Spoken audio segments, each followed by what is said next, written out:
Assalamualaikum warahmatullahi wabarakatuh. Halo Sobat Setiap Fakta Kehidupan.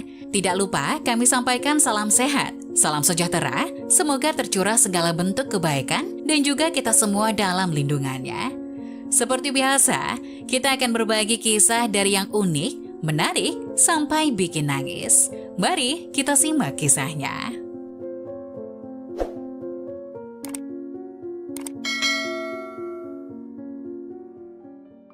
Untuk menyelamatkan ibuku, aku menikah dengan pria cacat. Ketika aku hamil, suamiku selalu keluar malam.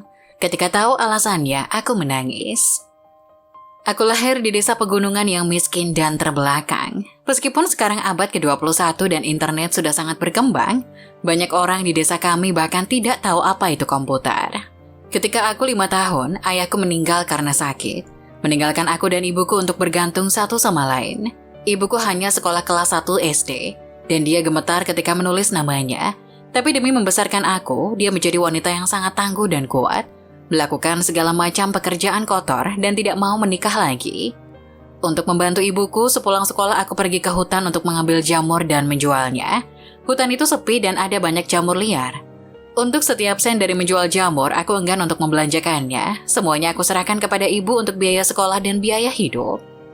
Meskipun kami hidup miskin, tetapi ibu memberiku semua cinta dan tidak pernah membiarkan aku merasakan tekanan hidup dan rasa rendah diri.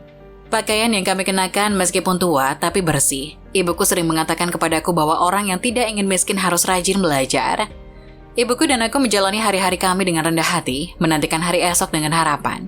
Tetapi ada keadaan yang tidak terduga.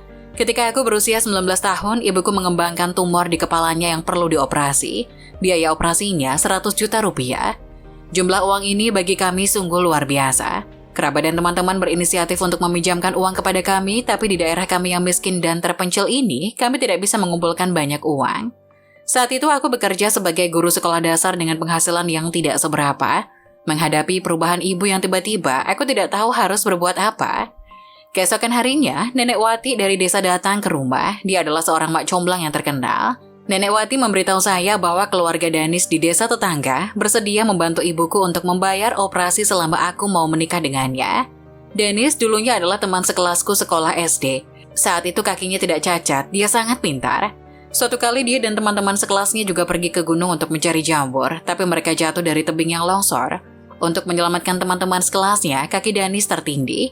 Dia menjadi cacat sejak saat itu. Sejak dia menjadi cacat dan sakit, anak-anak di desa itu enggan bermain dengannya, tapi ibuku meminta aku untuk mengunjunginya dengan membawa telur. Bagaimanapun, kami adalah teman sekelas. Kemudian ketika aku pergi ke kota untuk belajar di sekolah menengah pertama, aku tidak pernah mendengar tentang Danis lagi.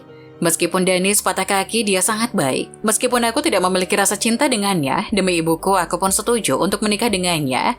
Keluarga Danis juga menepati janji mereka untuk membayar operasi ibuku.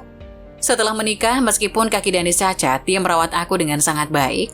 Perlahan-lahan aku mengembangkan perasaan padanya. Lalu ketika aku hamil, Danis mulai keluar rumah pada malam hari dan aku merasa khawatir dan curiga. Dia belum kembali malam itu. Aku bangun pada jam 2 di tengah malam dan keluar untuk mencarinya. Ketika aku membuka pintu, aku terkejut melihat sosok orang duduk di luar pintu. Dia bangun ketika dia melihatku. Buru-buru berlari dan meraih tanganku. Sayangku, maafkan aku membangunkanmu. Dia menyentuh perutku dengan sangat rasa bersalah terlihat di wajahnya. Danis, kenapa kamu duduk di luar? Aku takut mengganggumu dan bayinya, jawab Danis. Ternyata sejak aku hamil, suamiku ingin melakukan lebih banyak pekerjaan untuk mendapatkan lebih banyak uang untuk aku dan anakku. Jadi dia pergi ke sawah untuk berburu udang, karang, dan kodok setiap malam untuk dijual. Ibuku sakit dan telah menghabiskan seluruh tabungan keluarga.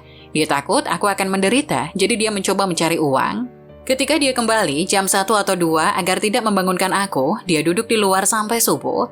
Aku menangis dan memeluknya erat-erat. Meskipun kakinya cacat, dia memberi aku dan ibuku tempat yang aman. Nah, bagaimana menurut kalian? Jangan lupa tulis pendapat kalian di kolom komentar ya. Wassalamualaikum warahmatullahi wabarakatuh.